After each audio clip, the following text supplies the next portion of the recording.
ആണവായുധം എന്ന ലക്ഷ്യത്തിലേക്ക് ഇറാന് എത്താൻ വേണ്ടി യുറേനിയം സമ്പുഷ്ടീകരണം നടത്തിക്കൊണ്ടിരുന്ന കേന്ദ്രമാണ് നഥാൻസിലുണ്ടായിരുന്നത്. ഇന്നത്തെ ഇസ്രയേലിന്റെ ആക്രമണത്തിൽ ഈ കേന്ദ്രം തകർന്നു എന്നാണ് റിപ്പോർട്ടുകൾ. ഇറാന്റെ ആണവ പദ്ധതികളുടെ പ്രധാന കേന്ദ്രമായിരുന്നു നഥാൻസിലെ യുറേനിയം സമ്പുഷ്ടീകരണ കേന്ദ്രം. തലസ്ഥാനമായ ടെഹ്റാനിൽ നിന്ന് 225 കിലോമീറ്റർ മാറി ഇസ്ഫാൻ പ്രവിശ്യയിലാണ് ഈ കേന്ദ്രം സ്ഥിതി ചെയ്യുന്നത്. ആയിരക്കണക്കിന് സെൻട്രിഫ്യൂജുകളാണ് ഈ കേന്ദ്രത്തിലുള്ളത്. മരുഭൂമിയിൽ ഭൂമിക്ക് അടിയിലായി 3 നിലകളിൽ ഏകദേശം 1,00,000 ചതുരശ്ര മീറ്റർ വിസ്തീർണത്തിൽ വ്യാപിച്ചു കിടക്കുന്ന ആണവ കേന്ദ്രമാണ് നഥാൻസിലുള്ളത്. അമേരിക്കയിലും ഇസ്രയേലും ഉൾപ്പെടെ പല രാജ്യങ്ങളും ഈ സ്ഥലത്തെപ്പറ്റി നിരവധി രഹസ്യ നിരീക്ഷണങ്ങൾ നടത്തിയിട്ടുണ്ട്. ഈ കേന്ദ്രത്തിൽ ആക്രമണം നടന്നുവെന്ന് അന്താരാഷ്ട്ര ആണവോർജ്ജ ഏജൻസിയും സ്ഥിരീകരിച്ചു കഴിഞ്ഞു. ആക്രമണത്തെ തുടർന്ന് ആണവ വികിരണ ചോർച്ച ഉണ്ടായിട്ടുണ്ടോ എന്നത് വ്യക്തമല്ല. എന്നാൽ ഇസ്രയേൽ ആക്രമണത്തിൽ പ്രധാനപ്പെട്ട സംവിധാനങ്ങൾക്ക് തകരാറൊന്നും സംഭവിച്ചിട്ടില്ല എന്നാണ് ഇറാൻ പറയുന്നത്. ഇറാനിലെ രഹസ്യ കേന്ദ്രങ്ങളിൽ ഇസ്രയേൽ നടത്തിയത് വർഷങ്ങളുടെ തയ്യാറെടുപ്പിന് ശേഷമുള്ള ആക്രമണം ആണെന്ന് പറയുന്നു. ഈ കേന്ദ്രങ്ങളെക്കുറിച്ച് മൊസാദ് എല്ലാ വിവരങ്ങളും ചോർത്തിയെന്നാണ് റിപ്പോർട്ടുകൾ.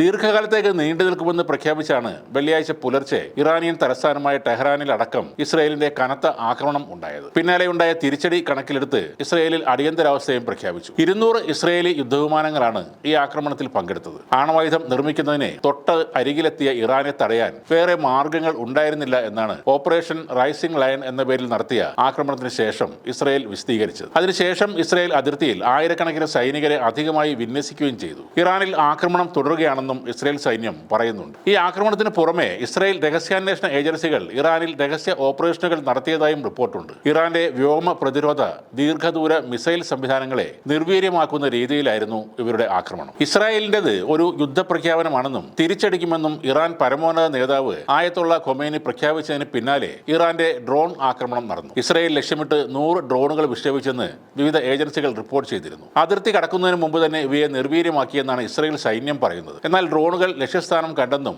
ഇസ്രായേലിൽ നിരവധി പേർ കൊല്ലപ്പെട്ടുവെന്നും ഇറാൻ പ്രതികരിക്കുന്നു. ജോർദാൻ തലസ്ഥാനമായ അമ്മാനിലും ഇറാന്റെ ഡ്രോണുകൾ എത്തിയെന്നാണ് റിപ്പോർട്ട്. 2024 ഇറാന്റെ മിസൈൽ ആക്രമണത്തെ ചെറുക്കാൻ അമേരിക്ക, UK, ഫ്രാൻസ് തുടങ്ങിയ രാജ്യങ്ങളുടെ സഹായം ഇസ്രായേലിന് ലഭിച്ചിരുന്നു. എന്നാൽ ഇത്തവണ ഇസ്രായേൽ ഒറ്റയ്ക്കാണ്. ഇസ്രായേലിന്റെ ആക്രമണം അന്താരാഷ്ട്ര നിയമങ്ങളുടെ ലംഘനമാണെന്ന് സൗദി അറേബ്യയും പ്രതികരിച്ചു. ഇറാന്റെ ശത്രുവശത്തുള്ള സൗദിയുടെയും നിലപാട് പ്രത്യേകം ശ്രദ്ധിക്കേണ്ടതാണ്. ഇറാൻ 100ഓളം ഡ്രോണുകൾ ഉപയോഗിച്ച് ആക്രമണം നടത്തിയതോടെ പല രാജ്യങ്ങളും ഈ മേഖലയിലേക്കുള്ള വിമാന സർവീസുകൾ റദ്ദാക്കിയിട്ടുണ്ട്. എല്ലായിടത്തും ഒരു യുദ്ധഭീതി പരക്കുകയാണ്. സംഘർഷം കൂടുതൽ വഷളായാൽ ഇരു ചേരികളിലും അണിചേരാൻ സഖ്യരാജ്യങ്ങളും തയ്യാറായേക്കും. അത് വലിയ പ്രതിസന്ധിയിലേക്ക് നയിക്കും. നിലവിലെ ഈ സംഘർഷം ദീർഘകാലത്തേക്ക് നീണ്ടുപോകുന്ന തരത്തിൽ ഒരുങ്ങി തന്നെയാണ് ഇറാനും ഇസ്രയേലും രംഗത്തിറങ്ങുന്നത്. അതുകൊണ്ട് പ്രശ്നങ്ങൾക്ക് പെട്ടെന്നുള്ള പരിഹാരം പ്രതീക്ഷിക്കേണ്ടതില്ല എന്നാണ് വിലയിരുത്തൽ.